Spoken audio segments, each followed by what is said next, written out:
Shalom à tous, je nous espère bien portants. De notre côté, nous allons bien. J'aimerais partager avec vous une vérité biblique très importante sur l'entrepreneuriat.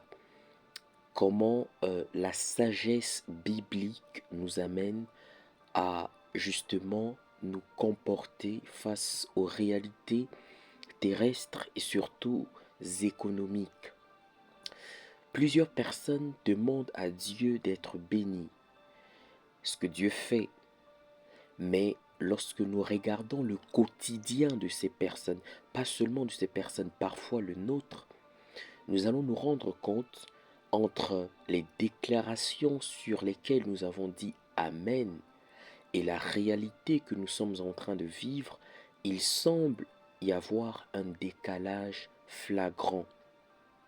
Je serai la tête et non la queue.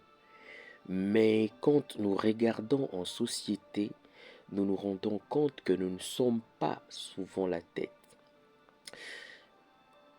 J'ai été surpris par un texte, celui d'Éphésiens chapitre 1, le verset 3, il est dit ceci. Béni soit Dieu, le Père de notre Seigneur Jésus-Christ, qui nous a bénis de toutes sortes de bénédictions spirituelles dans les lieux célestes en Christ. N'est-ce pas merveilleux? Nous sommes bénis de toutes sortes de bénédictions spirituelles dans les lieux célestes en Christ. Si je m'arrête là, je puis dire que nous n'allons pas à l'église pour être bénis. Lorsque nous sommes en Christ, nous sommes bénis de toutes sortes de bénédictions, toutes sortes, spirituelles tout comme matérielles, en Christ. Alors, qu'est-ce que nous allons faire à l'église quand nous écoutons la parole et que nous voulons justement entrer dans ces bénédictions? Nous devons recevoir la sagesse de Dieu qui nous amènera à manifester ces bénédictions. Parce que peut-être vous ne vous êtes pas rendu compte, Éphésiens nous dit, nous sommes bénis de toutes sortes de bénédictions, mais il ajoute spirituelles dans les lieux célestes. Et pourtant, toi et moi, nous sommes matériels dans les lieux terrestres. Et donc, il y a lieu de convertir une bénédiction spirituelle dans les lieux célestes en bénédiction matérielle dans les lieux terrestres. Je ne suis pas qu'un esprit. On a l'habitude de dire que l'homme est un esprit habitant un corps. Non, c'est négliger la valeur corporelle. L'homme n'est pas un esprit habitant un corps. L'homme est un esprit, l'homme est un corps. Et en tant que corps, nous avons une vie à mener sur terre.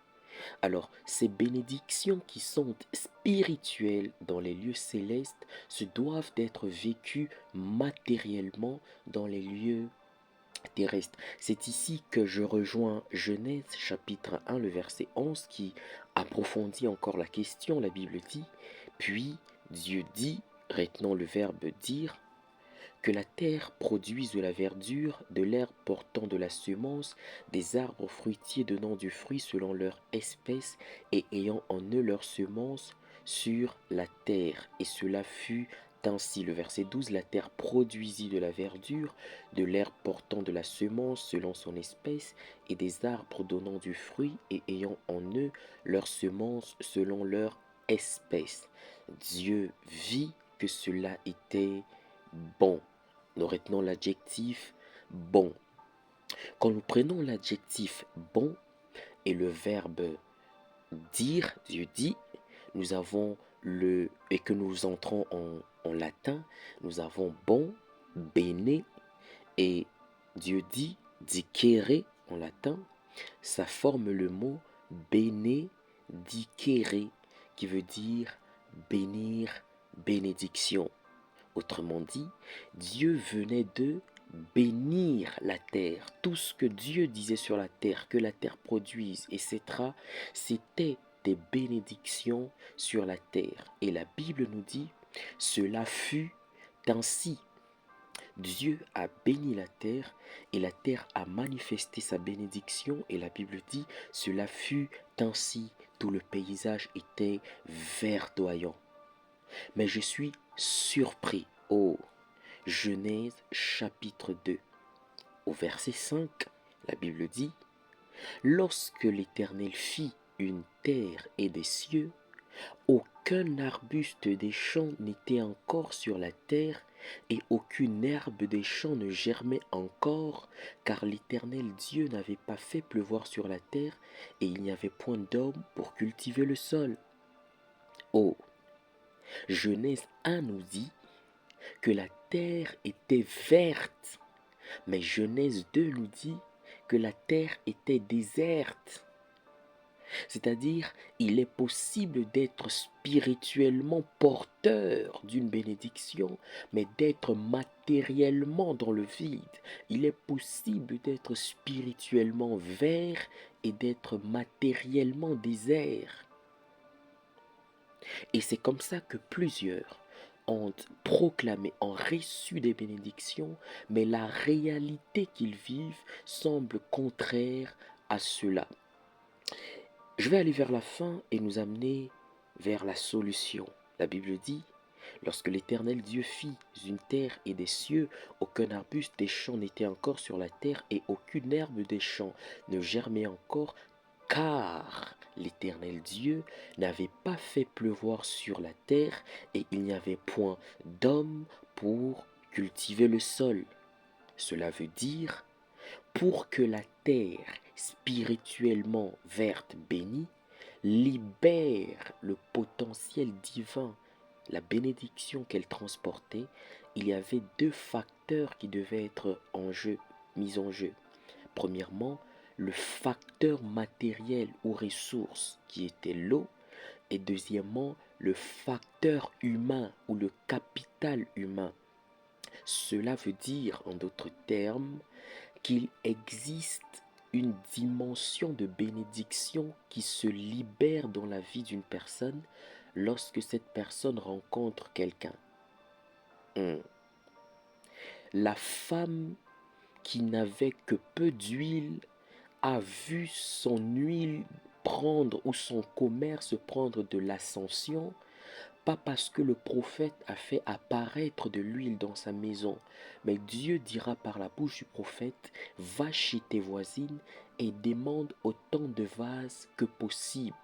En d'autres termes, la quantité d'huile qu'elle obtient à la fin était fonction de l'étendue de son réseau relationnel qu'elle avait. Aussi longtemps que tu as plusieurs voisines et que tu as des voisines ayant de gros vases, ainsi sera la quantité d'huile que tu recevras. La promesse pouvait lui être donnée, donne-moi ce que tu as mangé et tu verras ce que Dieu fera.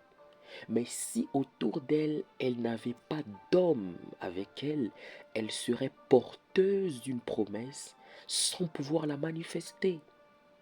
Il existe donc des bénédictions divines qui respectent la loi des relations, la loi du réseautage. J'aime poser la question aux gens, dans ton téléphone, tu as des numéros ou tu as des contacts.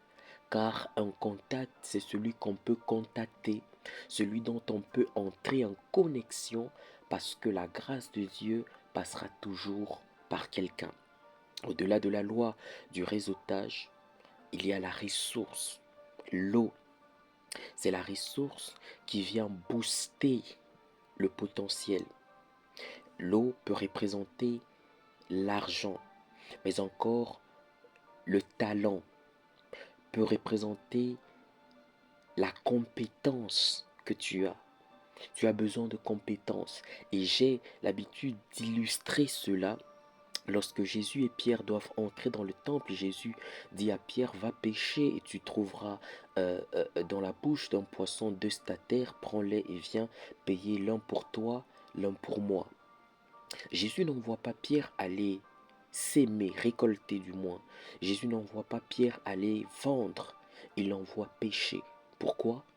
Pierre était pêcheur, c'est-à-dire ton miracle se trouve au carrefour de tes compétences.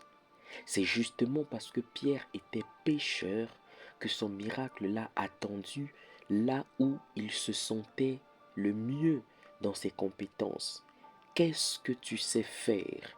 Au-delà de prier, qu'est-ce que tu sais faire? Au-delà de parler en langue, qu'est-ce que tu sais faire? Au-delà de chasser les démons, qu'est-ce que tu sais faire en termes de potentiel, de talent, de capacité?